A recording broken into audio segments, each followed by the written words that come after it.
ఎవరైనా మీకోసం మొత్తం ధారపోస్తుంటే, మీ గురించే ఆలోచిస్తుంటే, మీకోసం అన్నీ చేస్తుంటే, అప్రిషియేట్ దేర్ ఎఫర్ట్స్, రైట్?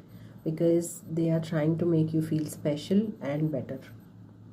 అందరూ చేయరండి మన కోసం, right?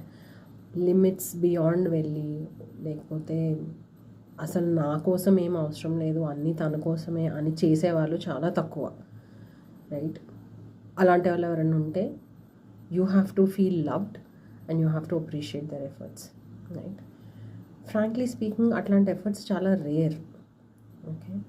And you have to start acknowledging and appreciating them before it starts to fade, because no matter what, ఎవరు ఎంత చేసినా దానికి తగ్గట్టుగా అక్నాలెడ్జ్మెంట్ అప్రిసియేషన్ లేకపోతే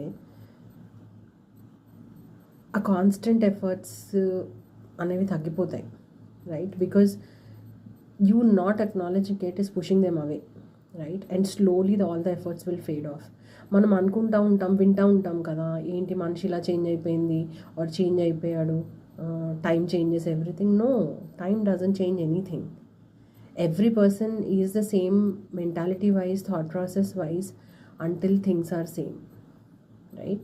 సో మీరు ఎఫర్ట్స్ అప్రిషియేట్ చేయగలిగితే ఆ ఎఫర్ట్స్ అట్లా కంటిన్యూ అవుతాయి, they will stay the same. మీరు అప్రిషియేట్ చేయకుండా ఉంటే, అక్నాలెడ్జ్ చేయకుండా ఉంటే ఎఫర్ట్స్ ఫేడ్ అయిపోతాయి. Because why would anybody do anything for which they are not even being acknowledged, right? So మీ లైఫ్లో ఎవరైనా అబవ్ అండ్ బియాండ్ వెళ్ళి ఎఫర్ట్స్ చూపిస్తే స్టార్ట్ అప్రిషియేటింగ్ దెమ్. చిన్నదైనా పెద్దదైనా doesn't matter. Appreciation, acknowledgement is very important for any human, right? Especially for your loved ones. So go appreciate your loved ones, tell them thank you for everything that you are doing in my life.